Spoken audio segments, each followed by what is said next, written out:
പ്രവർത്തക സമിതിയിലും സെക്രട്ടേറിയറ്റിലുമൊക്കെ പലതവണ ചർച്ച ചെയ്ത് കരട് രേഖ ഓരോ അംഗങ്ങൾക്കും കൊടുത്ത് കൂടിയാലോചിച്ചതിന് ശേഷം എടുത്ത തീരുമാനപ്രകാരമാണ്. അതിൻ്റെ മാനുവൽ എല്ലാ ഘടകങ്ങൾക്കും നൽകിയിട്ടുണ്ട്. മഹല്ല് തലങ്ങൾ വരെ ലഭ്യമാകുന്ന വിധത്തിൽ അതിൻ്റെ വിതരണം നടന്നിട്ടുണ്ട്. അതിലൊക്കെ ചീഫ് ഇലക്ഷൻ കമ്മീഷണർ ബഹുമാനപ്പെട്ട MT ഉസ്താദാണെന്ന് അറിയിച്ചിട്ടുമുണ്ട്. അതിലാരും അസ്വസ്ഥത പ്രകടിപ്പിച്ചിട്ടില്ല. സ്വാഭാവികമായ പ്രക്രിയയുടെ ഭാഗമാണ്. അത് ഓരോ ടൈമിലും ഓരോ മഹാന്മാരെ, ബന്ധപ്പെട്ടവരെ, സമസ്ത ലീഡർഷിപ്പിലുള്ളവരെ നിയമിക്കുക എന്നത് സർവ്വസാധാരണ പ്രക്രിയയുടെ ഭാഗമാണ്. അന്ന് പങ്കെടുക്കേണ്ട ആളുകളിൽ പങ്കെടുത്ത പ്രവർത്തനത്തിൽപ്പെട്ട ആരും അതേ സംബന്ധിച്ചുകൊണ്ട് ഒരു അഭിപ്രായ വ്യത്യാസവും ഉന്നയിച്ചിട്ടില്ല. ബഹുമാനപ്പെട്ട ഉമർ ഫൈസിയെ പോലെയുള്ള, അതുപോലെ തന്നെ അബ്ദുൽ ഹമീദ് ഫൈസി അമ്പലക്കടവിനെ പോലെയുള്ള, വാക്കോട് മൊയ്തീൻകുട്ടി ഫൈസിയെ പോലെയുള്ള ഒരുപാട് സമസ്തയുടെ നേതാക്കന്മാർ തന്നെ ഉൾക്കൊള്ളുന്നതാണ് SMFൻ്റെ സംസ്ഥാന പ്രവർത്തക സമിതി. സെക്രട്ടേറിയറ്റും ഉമർ ഫൈസി ഇതിൻ്റെ വൈസ് പ്രസിഡന്റ് കൂടിയാണ്. അവരൊക്കെയുള്ള തീരുമാനത്തിൻ്റെ അടിസ്ഥാനത്തിലാണ്. അവരാരും ഒരു യോഗത്തിൽ വന്നുകൊണ്ട് പോലും MT ഉസ്താദിനെ നിയമിച്ചത് ജിഫ്രി തങ്ങളെ മാറ്റിക്കൊണ്ടാണ് എന്ന ഒരു അപശബ്ദം, അല്ലെങ്കിൽ അങ്ങനെ ഒരു പ്രക്രിയയുടെ വിപരീതമായ ഒരു ശബ്ദം പോലും, ഒരഭിപ്രായം പോലും ആരും എവിടെയും പ്രകടിപ്പിച്ചിട്ടില്ല. നാളിതുവരെ ഇല്ലാത്ത ഒരഭിപ്രായമാണ്. ഇപ്പോൾ ചില തെരഞ്ഞെടുപ്പിൻ്റെ എല്ലാ ജില്ലാ കമ്മിറ്റികളും വന്നു കഴിഞ്ഞു. 1-2 ജില്ലകൾ മാത്രമാണ് ഇനി അവശേഷിക്കുന്നത്. അതിനെ മുഖത്ത് വെച്ചുകൊണ്ടാണ് ഇത്തരം ഒരു അഭിപ്രായം ചിലർ പ്രകടിപ്പിക്കുന്നത്. അത് സത്യവിരുദ്ധമാണ്.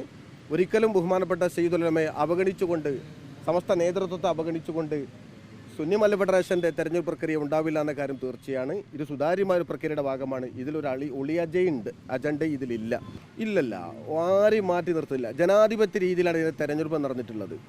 ഇത് പറയപ്പെടുന്ന ആളുകളിൽ മഹാന്മാരായ പല ആളുകളും, പ്രത്യേകിച്ച് കരുവാരക്കുണ്ട് മേഖലയുടെ പ്രസിഡന്റായി വന്നിട്ടുള്ളത് വാക്കോട് മൊയ്തീൻകുട്ടി മുസ്ലിയാർ അവറുകളാണ്. സമസ്ത മുഷാവറ മെമ്പറാണ്. ജമിയത്തുൽ മുഅല്ലിമീൻ്റെ സംസ്ഥാന പ്രസിഡന്റാണ്. അതിൻ്റെ വൈസ് പ്രസിഡന്റായത് അബ്ദുൽ ഹമീദ് ഫൈസി അമ്പലക്കടവാണ്. വളരെ തികച്ചും ജനാധിപത്യ രീതിയിൽ നടന്ന, ഒരർത്ഥത്തിൽ ബാലറ്റ് പേപ്പർ ഉപയോഗിച്ചുകൊണ്ട് തെരഞ്ഞെടുപ്പ് നടക്കുന്ന വിധത്തിൽ എല്ലാവർക്കും സ്വകാര്യമായി വോട്ടവകാശം നിർവഹിക്കപ്പെടുന്ന വിധത്തിലാണ് അവിടെ തെരഞ്ഞെടുപ്പ് നടന്നത്. അങ്ങനെ തെരഞ്ഞെടുപ്പ് നടന്നതുകൊണ്ട് ഭൂരിപക്ഷം എന്ന നിലയിൽ മൊയ്തീൻകുട്ടി ഫൈസിയുടെ നേതൃത്വത്തിലുള്ള പാനലാണ് അവിടെ വിജയിച്ചത്.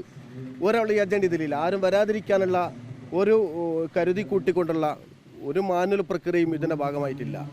ഭരണഘടനയുടെ ഭാഗമായിക്കൊണ്ട്, ഭരണഘടനയുടെ അടിസ്ഥാനപരമായ മൂല്യങ്ങളിൽ നിലനിന്നുകൊണ്ട് സ്വാഭാവികമായിക്കൊണ്ടും മാനുവൽ ചില വേഗതകളൊക്കെ സ്വാഭാവികമായി എല്ലാ സംഘടനയും നടത്താറുണ്ട്. കാരണം ഭരണഘടന രജിസ്റ്റർ ചെയ്യുന്നത് പതിറ്റാണ്ടുകൾക്കപ്പുറത്തായിരിക്കും. അപ്പോൾ അതുകൊണ്ട് തന്നെ പുതിയ കാലഘട്ടവുമായി ബന്ധപ്പെട്ടുകൊണ്ട് അതിൽ ചില ശാഖാപരമായ ഭേദഗതികൾ എല്ലാ സംഘടനയും എല്ലാ മാനുവലിലും വരുത്താറുണ്ട്. അത് മാനുവലിൽ വരുത്തിയത് കൂടിയാലോചനയുടെ അടിസ്ഥാനത്തിലാണ്. പ്രവർത്തക സമിതി ചർച്ച ചെയ്തതാണ്. ഒന്നിലധികം തവണ യോഗം വിളിച്ച് അതിൻ്റെ ജനാധിപത്യ രീതിയിൽ ചർച്ച നടന്നതാണ്. അതിൻ്റെ അടിസ്ഥാനത്തിലാണ് മാനുവൽ രൂപപ്പെട്ടത്. അന്നൊന്നും അഭിപ്രായ വ്യത്യാസങ്ങൾ ആർക്കും ഇല്ലാതിരിക്കവേ, ഇപ്പോൾ എല്ലാ ജില്ലാ കമ്മിറ്റികളും വന്നതിൻ്റെ ശേഷം ദിവസങ്ങൾ മാത്രം സംസ്ഥാന കമ്മിറ്റി വരാനിരിക്കവേ ഇങ്ങനൊരു അഭിപ്രായം മുന്നോട്ട് വെക്കുന്നത് വിരോധാഭാസമാണ് എന്ന് പറയാനുള്ളൂ. ഇല്ലല്ല, SMFനെ ഉപയോഗപ്പെടുത്തി സമസ്ത പിടിക്കുക എന്ന് പറയുന്ന ഒരു ലക്ഷ്യം ഇതിലില്ല. കാരണം സമസ്ത ജമിയത്തുൽ ഉലമയുടെ എല്ലാ ഘടകങ്ങളും അതിൻ്റെ തെരഞ്ഞെടുപ്പ് പ്രക്രിയയുടെ ഭാഗമായി കൊണ്ട് നടക്കുന്ന പോലെയാണ്. ഇപ്പോൾ ജമിയത്തുൽ മുഅല്ലിമീൻ വേറെ നിലയിലാണ് വന്നിട്ടുള്ളത്. അത് സമസ്തയെ പിടിച്ചെടുക്കാനെന്ന അഭിപ്രായമൊന്നും അത് ഉയർന്നിട്ടില്ല. അപ്പോൾ SMF സമസ്തയുടെ ശക്തമായ പോഷക ഘടകമാണ്. യഥാർത്ഥത്തിൽ സമസ്തയുടെ ഏറ്റവും ശക്തമായ ഘടകം മഹല്ലാണ്. ആ മഹല്ല് കോർഡിനേറ്റ് ചെയ്യുന്നത് SMF ആണ്. അത് മഹാഭൂരിപക്ഷം കേരളത്തിലെ ഒരു രാഷ്ട്രീയ പ്രസ്ഥാനമായി കൊണ്ടുള്ള ആളുകൾക്ക് ഉണ്ടാവുന്നത് സ്വാഭാവികമാണ്. അതുകൊണ്ടുള്ള ചില പ്രചരണമാണ് ചില ഭാഗത്ത് കൊണ്ട് ഉണ്ടായിട്ടുള്ളത്. അത് ഞങ്ങളത് ഗൗനിക്കുന്നേയില്ല. ഞാൻ പറഞ്ഞു, ഭരണാധികാരിയെ മാറ്റില്ല. അവിടെ പറഞ്ഞു കഴിഞ്ഞു, നിങ്ങൾ നേരെ വയ്യതുകൊണ്ടാണ് മാറ്റിയിട്ടില്ല. കാരണം ഒരു തെരഞ്ഞെടുപ്പ് പ്രക്രിയയുടെ ഭാഗമായിക്കൊണ്ട് MT ഉസ്താദാണ് ഈ തവണ വന്നത്. ഓരോ ടൈമിലും പല ഉസ്താദുമാരുണ്ടായിട്ടുണ്ട്. അത് ഇത്തവണ വന്നത് MT ഉസ്താദാണ്. അത് യോഗങ്ങളിൽ ചർച്ച ചെയ്തതാണ്. അതിൻ്റെ മാനുവൽ ശാഖ വരെ വിതരണം ചെയ്തതാണ്. അതൊന്നും അഭിപ്രായം ആരും പറഞ്ഞിട്ടില്ല. അങ്ങനെ ഉണ്ടെങ്കിൽ പ്രത്യേകിച്ച് ഉമർ ഫൈസി അടക്കമുള്ളവർ, അല്ലെങ്കിൽ വാക്കോട് മൊയ്തീൻകുട്ടി ഫൈസി അടക്കമുള്ളവർ ഈ മാനുവലിൽ ചീഫ് എഡിറ്ററായി അല്ലെങ്കിൽ ചീഫ് റിട്ടേണിംഗ് ഓഫീസറായി വന്നിട്ടുള്ളത് MT ഉസ്താദാണ്. അതുകൊണ്ട് ഇത് ജിഫ്രി തങ്ങളെ മാറ്റിയതാണ്. അതുകൊണ്ട് ഞങ്ങൾ ഈ തെരഞ്ഞെടുപ്പ് സഹകരിക്കില്ല എന്നാരും പറഞ്ഞിട്ടില്ല. അവരാ തെരഞ്ഞെടുപ്പൊക്കെ നടത്തി. ആ തെരഞ്ഞെടുപ്പിലൂടെ മേഖലാ കമ്മിറ്റിയിൽ വന്നു. അത് ജില്ലാ പ്രവർത്തക സമിതിയിൽ വന്നു. ജില്ലാ സാരഥികളിലേക്ക് വന്നു. സംസ്ഥാന കൗൺസിൽ വരെ അവരുമായി കഴിഞ്ഞിട്ടുണ്ട്. അത്തരമൊരു സാഹചര്യത്തിൽ ഇങ്ങനെ ഒരു വാദം ഉന്നയിക്കുന്നത് തികച്ചും വിരോധാഭാസമാണ്. മുസ്ലിം ലീഗിൻ്റെ പിന്തുണ ഇക്കാര്യത്തിലില്ല എന്ന് ആർക്കും പറയാൻ കഴിയില്ല. മുസ്ലിം ലീഗിൻ്റെ സംസ്ഥാന ജനറൽ സെക്രട്ടറി PMA സലാം സാഹിബ് മദ്രസ സമയമാറ്റത്തിനെതിരെ ശക്തമായി തന്നെ അദ്ദേഹം പറഞ്ഞു കഴിഞ്ഞു. അതുപോലെ തന്നെ കൂടിയാലോചനകൾ വേണമെന്നും ഇതുമായി സംബന്ധമായി കൊണ്ട് പ്രതിപക്ഷ നേതാവ് പറഞ്ഞു കഴിഞ്ഞു. അതുകൊണ്ട് ഇത് ഭരണപക്ഷത്തിരിക്കുന്നവർക്ക് അല്ലാത്ത എല്ലാ ആളുകൾക്കുമുള്ളൊരു പൊതുവായൊരു അഭിപ്രായമാണ് സ്കൂൾ സമയമാറ്റം. അതുപോലെ തന്നെ മതവിരുദ്ധമായ ചില സമീപനങ്ങൾ സ്കൂളുകളിൽ കടത്തിക്കൂട്ടാൻ വേണ്ടി ശ്രമിക്കുന്നത്.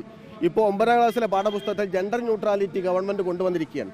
കഴിഞ്ഞ ഗവൺമെൻറ് എല്ലാ സംഘടനകളും കൊടുത്തിട്ടുള്ള ഒരു ഉറപ്പ് ജെൻഡർ ന്യൂട്രാലിറ്റി പാഠപുസ്തകത്തിൽ ഉണ്ടാവില്ല എന്നാണ്. അത് പൂർണ്ണമായി ലംഘിച്ചുകൊണ്ട് ഇപ്പോൾ 9ാം ക്ലാസ്സിലെ പാഠപുസ്തകത്തിൽ ജെൻഡർ ന്യൂട്രാലിറ്റി പാഠപുസ്തകത്തിൻ്റെ ഭാഗമായി വന്നിട്ടുണ്ട്. ആ വിഷയമാണ് ഇനി ചർച്ച ചെയ്യപ്പെടാൻ വേണ്ടി പോകുന്നത്. അത് മുസ്ലിം സംഘടനയ്ക്ക് നൽകിയിട്ടുള്ള ഒരു ഉറപ്പിൻ്റെ ലംഘനമായി കൊണ്ടാണ് ഗവൺമെൻറ് അടിച്ചേൽപ്പിക്കാൻ ശ്രമിച്ചുകൊണ്ടിരിക്കുന്നത്. ഇതിന് എല്ലാ സംഘടനകളുടെയും പിന്നെ ഉണ്ടെന്നാണ് ഞങ്ങളുടെ പ്രതീക്ഷ. പിന്നെ അവരുണ്ടോ ഇല്ലേ എന്ന് അവർ പറയേണ്ടത് അവരുടെ നേതൃത്വമാണ്.